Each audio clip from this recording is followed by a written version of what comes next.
لقد كان لكم في رسول الله أسوة حسنة لمن كان يرجو الله واليوم الآخر وذكر الله كثيرا. بسم الله الرحمن الرحيم. الحمد لله رب العالمين، وصلى الله على نبينا محمد وعلى آله وصحبه وسلم. We continue the discussion on the book of Ar-Riqaaq, the softening of the hearts, and we have reached the chapter in Sahih Al-Bukhaari entitled Babun, chapter قول الله تعالى, the saying of Allah the Most High, Ya ayyuhan nasu inna wa'da Allahi haqq. O mankind, the promise of Allah subhanahu wa ta'ala is true one. Okay, this is the title, and this is what's going to be discussed. And Imam Al-Bukhaari rahimahullah put this title, Babun, chapter. This is before Hadith 441. This is the title of the chapter under which some narrations will fall. Babun, chapter, Qawlullahi ta'ala, Ya ayyuhan nasu inna wa'dallahi haqqun. O men, certainly the promise of Allah is true. فَلَا تَغُرَّنَّكُمُ الْحَيَاةُ الدُّنْيَا. He cited the verse in Surah 35, verses 5 to 6.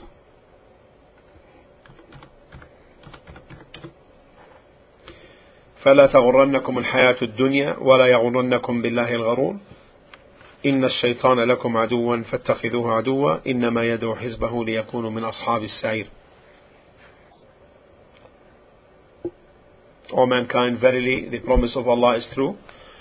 So let not this present life deceive you, and let not the chief deceiver, Shaitan, Satan, deceive you about Allah.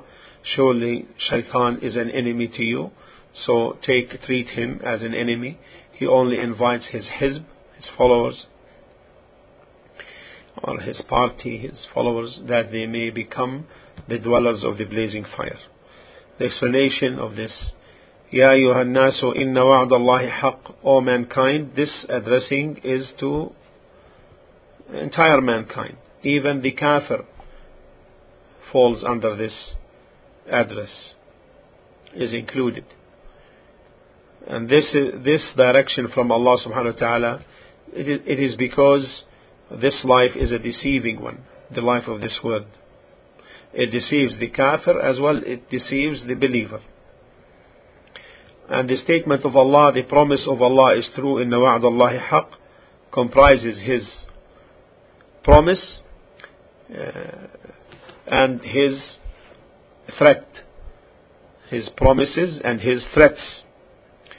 His promise to the people of righteous deeds, promising them of the abundant reward and in paradise, and His wa'id, His threat to the people of evil doing, a punishment and hellfire. And the saying of Allah, haqq, true, meaning affirmed and real and occurring. فَلَا تَغُرَّنَّكُمُ الْحَيَاةُ الدُّنْيَا. This is the point of evidence from this chapter. So don't be deceived by this present life, because this life is deceives man and deludes him. What is intended by this life? What is intended by this dunya, this life? The answer is that which is denoted by Allah in Surah Al-Imran, chapter 3, verse 14. زين للناس حب الشهوات من النساء والبنين والقناطير المقنطرة من الذهب والفضة والخيل المسومة والأنعام والحرث ذلك متاع الحياة الدنيا. Beautified for men is the love of things they covet, women, children, much of gold and silver, branded beautiful horses, cattle and well-tilled land. This is the pleasure of the present world's life, but Allah has the excellent return with Him. All that which is in this life is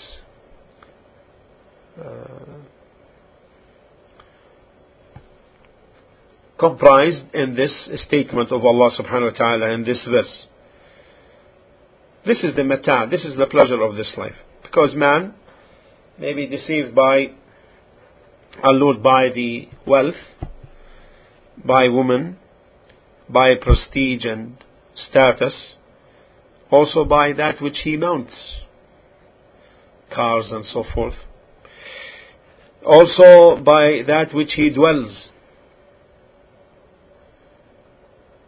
So many are the things that deceive man in this life. And this verse is general. لا تغرنكم الحياة الدنيا. So don't let the present life deceive you. ولا يغرنكم بالله الغرور. And let not the chief deceiver, shaitan, deceives you. This is the shaitan, the deceiver, the gharur. As indicated, إن الشيطان لكم عدو.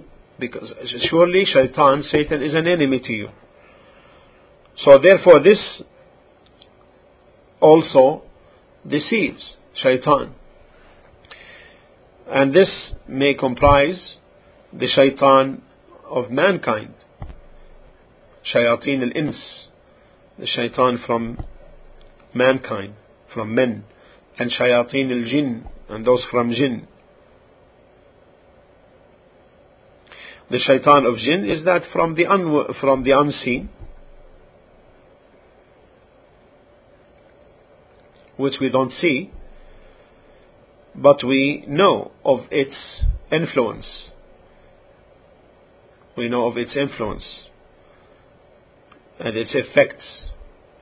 And the shaitan of man is evident. They are the callers by the gates of hell. We seek refuge in Allah from this. As in the hadith of Hudayfa radiyallahu anhu, dua ala abwab jahannam, callers by the gates of hell. Man ajabahum, whoever responds to them, qadhafuhu fiha, they will cast him therein. And many are the callers to Jahannam, wal-iyadhu billah, especially in our times. Then Allah subhanahu wa ta'ala is saying, Inna ash-shaytana lakum aduwwun fattakhidhuhu aduwwa. Surely shaitan, Satan, is an enemy to you, so treat him as an enemy. Here there is information and there is command. The information is that shaitan is an enemy to you, and the command is entailed by this information. فَاتَّخِذُوهُ عَدُوًا. So take him as an enemy. Take him as a real enemy. Take him as a real enemy. Because if we take him as a real enemy, then we will not be deceived by him. If he orders us, we disobey. And if he commands us, we oppose him. Because he is an enemy. An enemy that would not command you by that which is beneficial to you. Never. And will not call you to refrain from that which is harmful to you. But rather he calls you to abstain from that which is good for you and beneficial for you. And that's why Allah subhanahu wa ta'ala in the next part of this verse, He said, إِنَّمَا يَدْعُو حِزْبَهُ لِيَكُونُوا مِنْ أَصْحَابِ السَّعِيرِ. He only invites his hizb to be from the, so that they will become from the dwellers of the blazing fire. يعني من أصحاب النار, specifically from the dwellers of hell. And from this we may know, and we can know the commands of shaitan. We can know the commands of shaitan. How? Anything that necessitates sin and punishment, then it is from the command of shaitan. We should write this down, and this is a very strong reminder to us. Anything which entails sin and punishment, then this is from the command of shaitan. So he calls his followers, his party, to be from the dwellers of the blazing fire. So therefore any call in you which you feel within you, inviting you to abandon an obligation,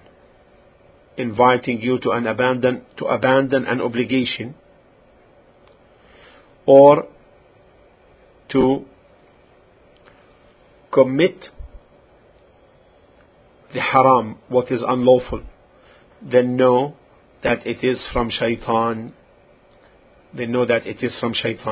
And therefore then you stay away from it, because Allah subhanahu wa ta'ala says, inna ash-shaytana lakum aduwwun fattakhidhuhu aduwwa. Verily shaitan is an enemy to you, then take him as your enemy. And this foundation is not hidden.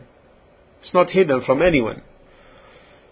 So if someone tells you, well, I don't see shaitan, I don't see Satan, the response, the criteria is already explained by Allah and made clear by Allah, the most mighty, the most magnificent, in His book.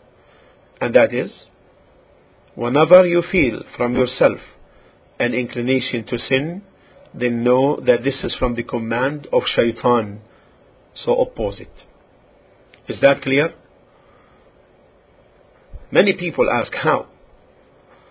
This is the criteria. This is the foundation. Now then comes another question. Then what is the difference between the command of shaitan and the command of the self-inciting evil? How we can distinguish between the two? You understand?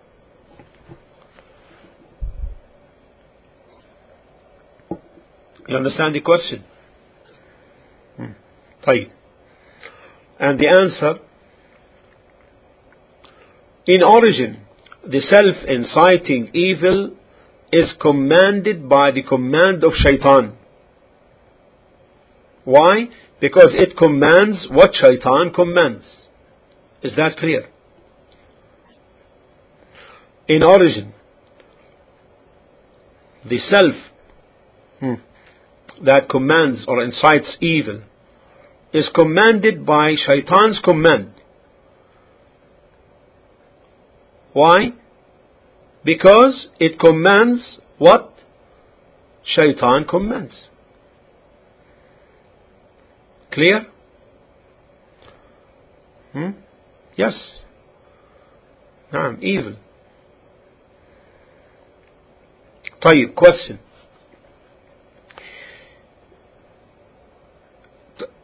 Here Allah subhanahu wa ta'ala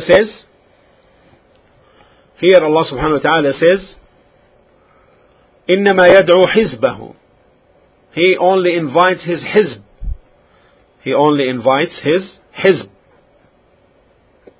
His followers, his party. But what about when he whispers to the believer? The believer is not from his followers. You understand the question? The answer, since he commands his followers to be from the dwellers of hell, this means every call necessitating punishment, then it is a call, an invitation from shaitan. Why? Because we know that he only invites for that. But the mentioning of his followers, that is because His followers are those who accept all that which he commands. But other than his followers, those other than his followers, they may accept and they may not accept. You understand?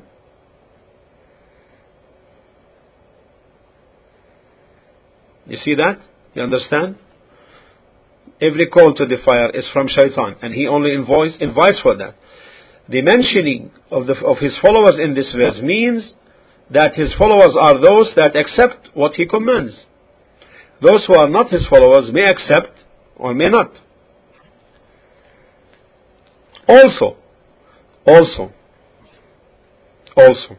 the Hizb, followers of the party, could be a complete Hizb, and it could be a Hizb in relation to agreement even in partial sense. You understand? Even in a partial sense. So for example, if you help someone concerning a particular matter, though you don't help him in the rest of his affairs, then you are a Hizb to him in this mas'ala. Then you are a Hizb, a party with him in this particular issue, or on this particular issue. You understand? The example. So, you may be a party with someone, not totally, but partially.